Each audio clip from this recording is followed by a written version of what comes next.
between the different aspects of CBAM, the stages of concern, the levels of use in the innovation configuration. You will find that in the tab. So we worked a lot in the features tab. Then there is the identify components and map and innovation, which we will do today a little bit. There's an example one that I think I showed yesterday. And then here is the process tab. So to provide a little bit of an larger overview.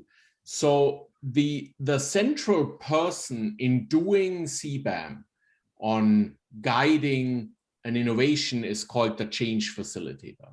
That can be a single person, that can be a team. Most likely it will be a team. There is, of course, resources available, and there could be a variety of different things. This could be time, it could be a mandate, like that they are actually asked to do that, and they can rely on this mandate to say everybody will doing that. It could mean just time, there could be a grant, that could be a variety of different things that provide resources to the process. Now, the change facilitator is interacting with what this model calls innovation non-users and users. So it's important to identify at first who is doing already elements of the innovation. I would call them very early innovation users. They might not be necessarily aware of the terminology, like that they're doing active learning, yet there are people who employ strategies that are very similar to active learning. I'm mentioning active learning right now because I want to stay in our example. I could, of course, choose a different innovation, but that I think would even confuse us a little bit more. So I stay in active learning as the one thing that we're driving to implement. So there are innovation non-users and innovation users. There is a probing element and an intervening element. Probing is getting information. And I'm coming in a second, what information is that actually that you're looking for as a facilitation, change facilitator? Intervening would be, what are strategies the change facilitator can utilize in order to promote and support the innovation? The probing part gives us three elements back. It gives us stages of concern, it gives us levels of use, and it gives us innovation configurations. All three of them are being used to determine the interventions. This is iterative, so this is not just a starting point and an end point. I will what is the meaning of innovation configuration? This is what we started producing yesterday in order to understand what is actually the innovation. We need to determine what are ideal behaviors, ideal uses of the innovation. If I go back to the features, we described, for example, monitoring of the discussion as an ideal behavior of a faculty. Innovation configuration is a list of main components that make together the innovation. We expect instructors to do X. We expect students to do X. These together are components that make up an innovation configuration map. If you look at the example, this is a innovation configuration map. This is how it would look like. It is comprised of different components. In this case, the innovation is group work. And the role is faculty. Faculty has to assign students to a 4-member group. Faculty explicitly defines tasking criteria for success. Faculty selects any or all group members to answer for the group and gives individual tests to each student. Explicitly states, monitors, and rewards group or social skills. Consistently arranges tasks to group members, must depend on one another to complete the task, and provide students the time and procedures to analyze how well their groups are functioning. In this is a behavioral definition of group work from a faculty's perspective. Does that make sense? From the example that you gave example of active learning, right? So what is the innovation configuration if you use the example of active learning? I would like to work on that together with here. I don't want to just describe it. Like, for example, what we did yesterday was the first step of developing an innovation configuration map. We laid out all types of possible features. These features need to be condensed. They need to be further elaborated. And portion of our workshop, we will spend on that. Does that make sense? So can I say that what are the characteristic of active learning is that meant by configuration, innovation configuration? These ones. We developed them yesterday. These are the elements from which we think about it as building blocks. You need building blocks in order to build this configuration map. Without the building blocks, you can go. Yeah, go ahead.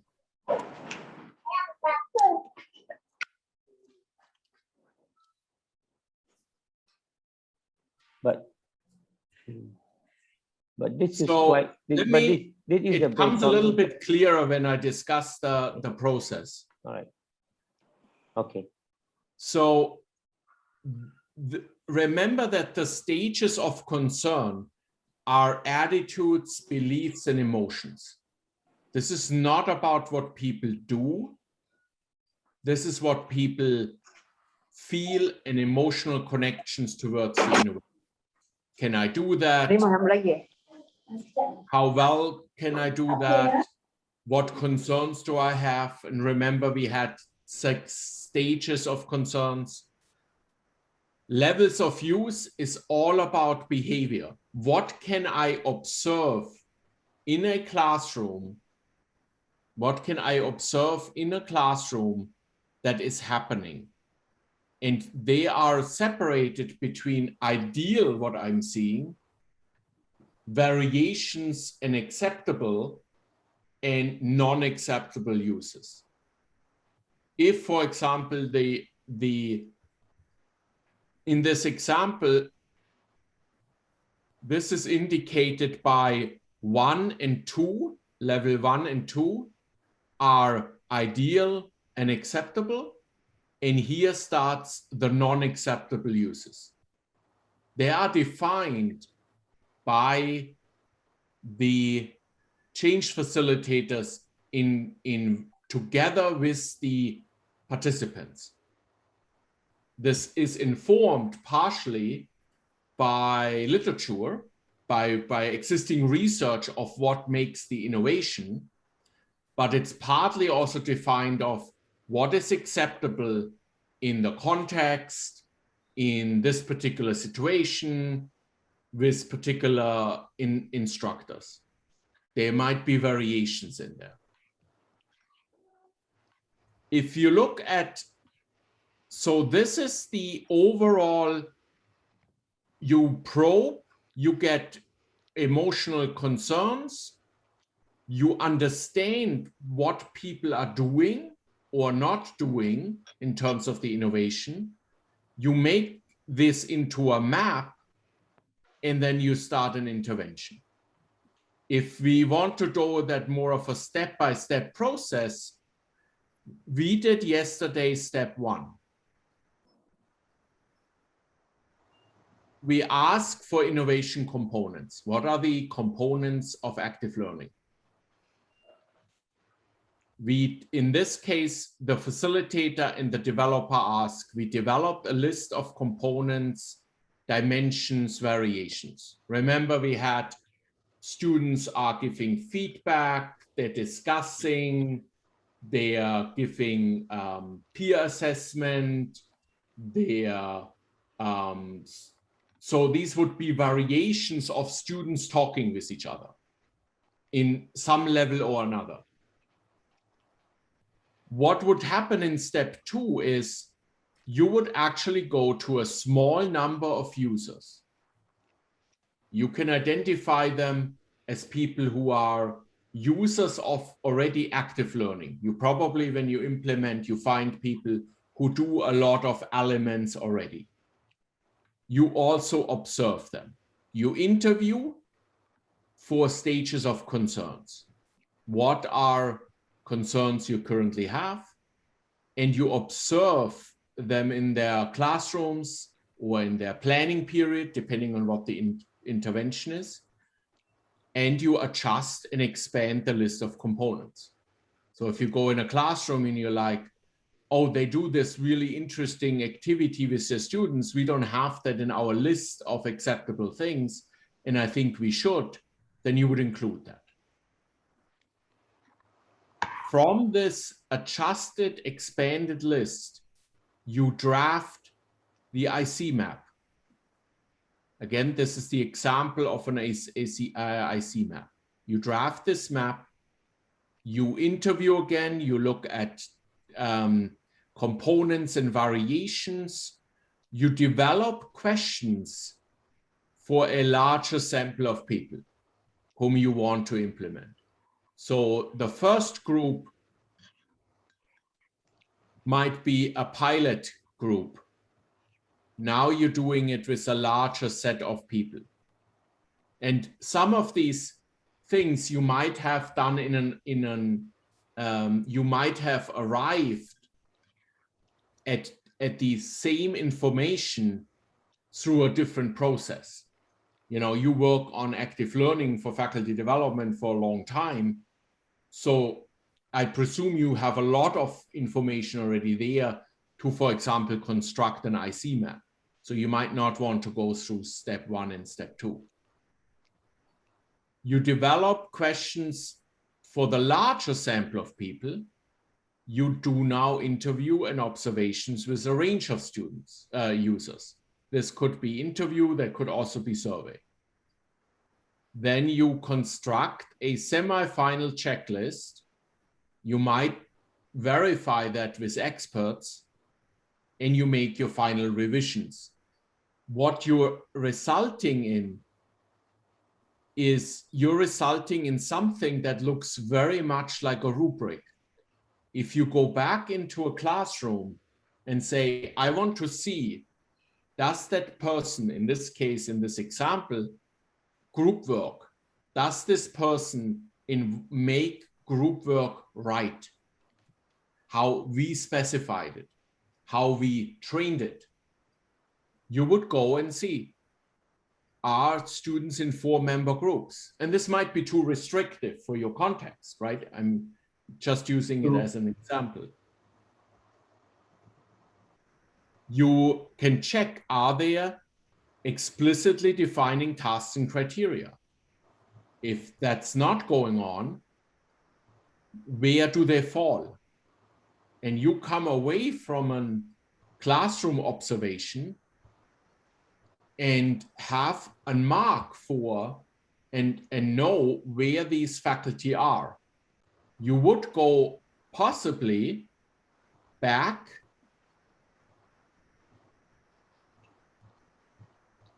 because you learn new levels of use. So the IC map is producing you to check what is being used in a classroom. It's very behavioral. This is not about what is in their head. It's what they're doing, very behavioral. That will inform you, how do I change now what I'm bringing to these faculty members in professional development?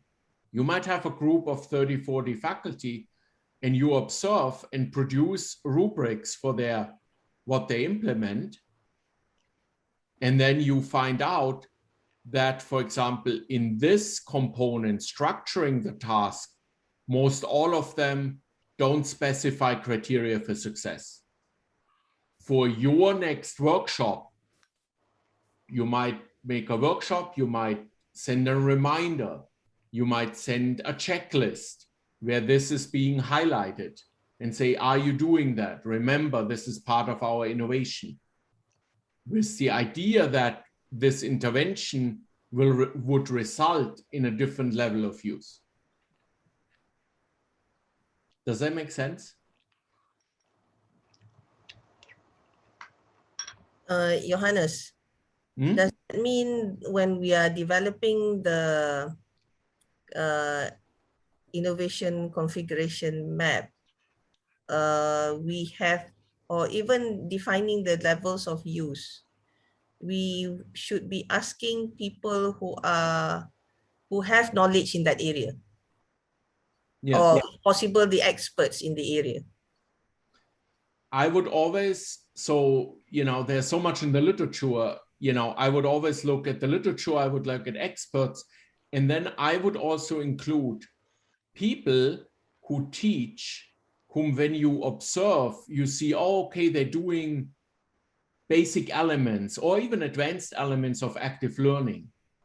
That's good to include too. So it's not just the literature, it's like you already engage with people. Particularly if you the go practitioners. Go ahead. The practitioners then. Yeah. Because think about the practitioners that you observe and you see already elements. They can help you become champions, right? Mm-hmm. This is like when we played the diffusion game, mm-hmm. and this is the role of the site visit. Mm-hmm. You might have then newcomers to that innovation, tell them, why don't you go and sit in a class by this faculty and see what they're doing? So they see it in how it works. So it assumes you have already in your population different levels of use. With or without, most of us faculty members, we had some level of professional development around teaching. We might have read something, we might went to workshops. So there's differences of levels of activities already going on. And this helps you piggyback on that. That helps you utilize that in your own intervention. Because if you bring then examples and say, colleagues X, right? You sit in a workshop and you point to a colleague and say, well, why don't you tell what you do in your group work? Then it doesn't come from you, it comes from one of them, which makes it easier to say, okay, it seems to be working in his classroom or in her classroom. Okay, now if this is the case, if we are talking about asking faculty members to do active learning, mm-hmm. In the research that we're doing, it's bigger than active learning. Yes. We are looking at based on 3 different aspects: the training, the ecosystem, and the values of faculty members towards implementing things or whatever knowledge or teaching methods that would help produce graduates who are ready for innovative innovative teaching and learning. Innovative teaching and learning. It's not just innovative teaching and learning, it's also in terms of the content that students, engineering students and the TVET students We are focusing on engineering and the technical TVET, vocational. yeah, innovative teaching and learning of TVET and engineering. Yeah, so it's towards faculty members who will be able to develop students for the 21st century. So it's kind of large. It's a huge, yes. This model forces you in a way to think about it as a set of actions that an instructor does in the classroom. If you cannot specify observable actions in classrooms, this model would say you need to define them first.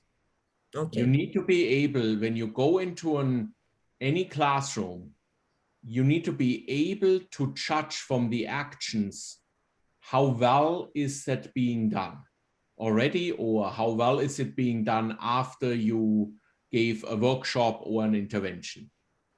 If you cannot see it, right? So it goes both ways. If you cannot see it, then it's probably not there, at least according to this model. But also, if you see stuff going on and you're like, it's right, I like what I see, but I don't find it in my rubric, then you have the issue that it's not clearly articulated beforehand by you, right? Then you would have to go back and say, what I observed, is that a variation? Is that an acceptable variation of what the intervention is about? Or is there a completely new component that I need to consider adding to my configuration map in order to make my rubric more comprehensive?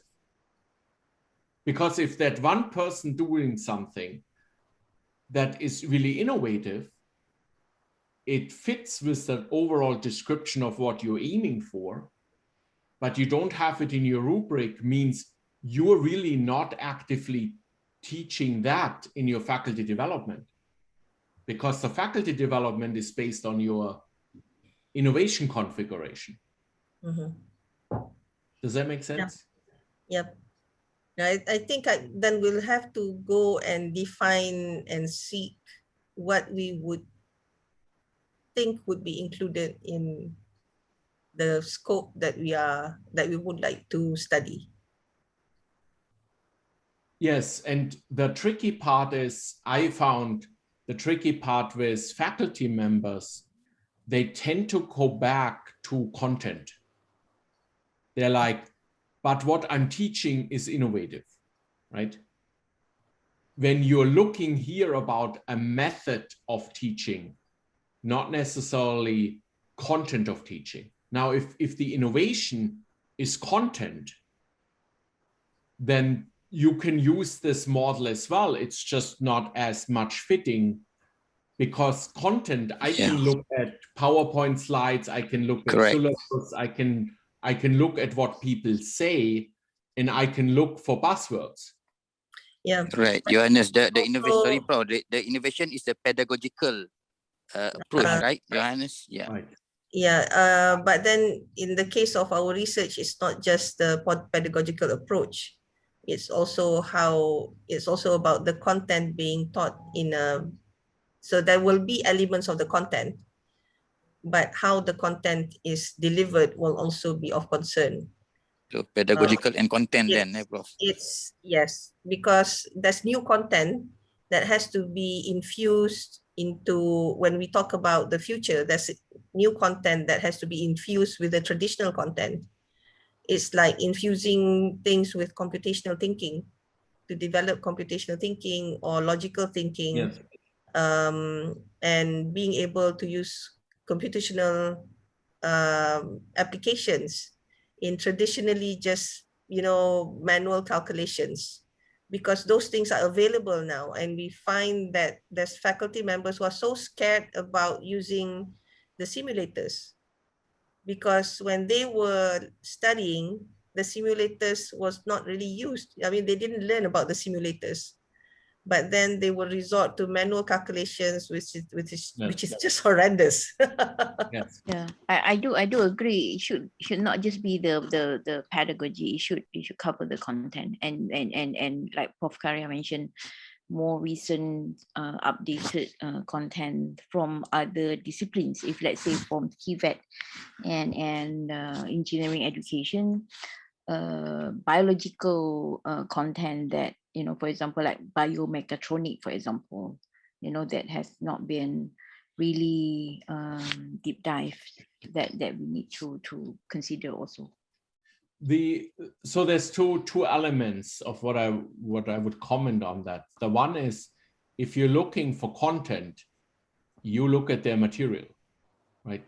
I mean, that's easy, relatively easy. You look at their PowerPoint slides, you look at course package or reading that was prescribed, you look at the syllabus. You can do a text analysis and know what content has been taught. That doesn't necessarily require a lot of actional things that you look for, right? If it's the content that you're after, and that's perfectly fine. I would agree with you if the innovation is about a very different skill set to be taught. So that's one aspect, one comment I would make. The other comment is, I would then look into models that are called PCK. It's pedagogical content knowledge. And it argues that depending on the content, you need to teach differently. So you don't teach history the same way as you teach engineering. Engineering as a field, or subsets of engineering, have their own pedagogical needs. And I would then look, what are the pedagogical needs that are associated with your innovative content? So for example, if I'm looking at computational thinking or modeling approaches, I have to give people scenarios. If they don't have scenarios, it becomes listen to me modeling versus model myself. Now the model as the innovation, the new content maybe on how to do a particular modeling activity, drives and is deeply connected to how you actually teach that. And so you're back, you can check for the content in like, with text analysis, with content analysis, you can look for content and you can make a direct link and say, is the pedagogy, so what this model does very well, are the levels of use supportive of learning that content? Or is there a mismatch because the content changed and the pedagogy stayed the same, although the content requires a different form of pedagogy? Okay. So we will also still be looking at the kind of pedagogy that's being used in the classroom. Like if I bring an example, if I bring an example from our creativity project. So we, for example, said, okay, there are little warm-up creativity activities. They come actually from theater. We use the theater department for content. Completely different for what engineers are encountered, at least our engineers. It fostered the whole idea that failure and making mistakes is something very, very important and very, very valuable. We ask our faculty members to celebrate mistakes their students did. Instead of like, you made a mistake and that needs to be corrected, we ask them to celebrate mistakes, because mistakes is the starting point of learning. And if you don't make a mistake, you don't need to learn, right? So that was radical for them. They felt like their job was to prevent mistakes. And we asked them to deliberately celebrate what students didn't know or what they made mistakes on. We had to change how they actually do that in classroom. So it was, the content piece was, a new element of teaching was facilitating mistakes is something positive. We wanted them to learn this content. But it changed how they actually addressed their students. Every time a question came, they actually gave a little award every second or third class period to the one who made the biggest mistake. And the biggest mistake was the one where we all learned most from, right? Or the misunderstanding that led to a really bigger, deeper understanding afterwards. And so they encourage the students to ask questions and to try. Yes, and it changed the dynamics, because before, students, a lot of times students didn't want to ask questions in order to not look stupid. Mm-hmm. And now it was actually welcomed as it's not about what you know or what you don't know. It's these things that you mention make for a better, like an instructor would say to students, what you mention makes this a better learning environment, because then I know what mistakes you make or misunderstandings you have. So some of our instructors gave their students extra points for making mistakes and bringing them to class. So they got like, you shared a deep misconception, I give you 5 points.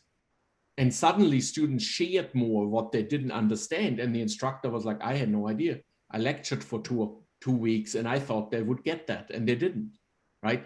So but that changes pedagogy, right? Now, how do I deal with, I can scold them, I can be frustrated. So how do I change the pedagogy in my own classroom that actually my students see that I'm actually valuing them, right? It's an attitude change on the faculty side. This is not easy.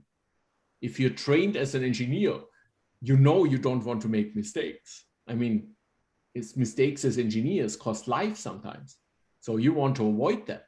The whole educational system is built on being better and being perfect.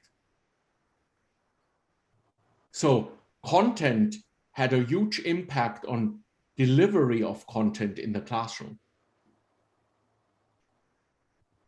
Okay, yeah. So this is just like when you say you're looking at the trouble students. Yes. Looking at what students? Trouble. Oh, okay. I think you had this kind of research last time, Strobel. Yes. Yeah, I do research on troublemakers in classrooms. So people who cause issues, and sometimes they have very valuable things to contribute, but they feel like they can't, or they're a bit far off. I remember when I taught first year engineering students, sometimes the best contributions were a student who listened to 5 other students and said, you know, my idea is a little bit different. And then they shared something that was completely out, right? It was just not fitting with the other schemes. And we don't want them to feel bad about completely differently thinking about the issue, because there's learning in there. But yes, so is this process, this back and forth between you do intervention, you learn more about their concerns, you learn about their levels of use, you refine your map of the larger innovation, and then you're redesigning or changing your intervention again. Does that make sense? That's the essential part, that you look at both the emotional aspect, concerns, and the use aspect. You merge that in order to address in your intervention. If you, for example, just use the levels of use, if you just look at their behavior and leave out the concerns, you might just say they need a refresher on a particular method. And you're missing out that faculty might think, I just don't have time, or this is too difficult. or this doesn't fit with my own pedagogical philosophy. That you would get in the stages of concern.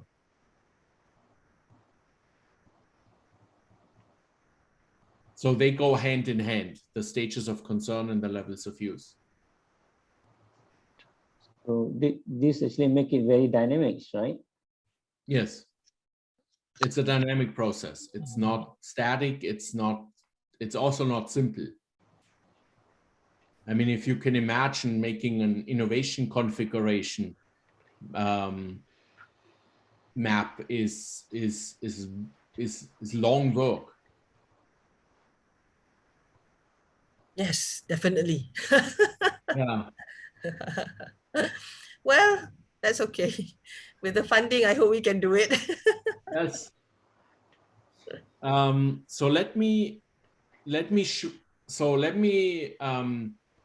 shift a little bit and let me go to the diffusion game.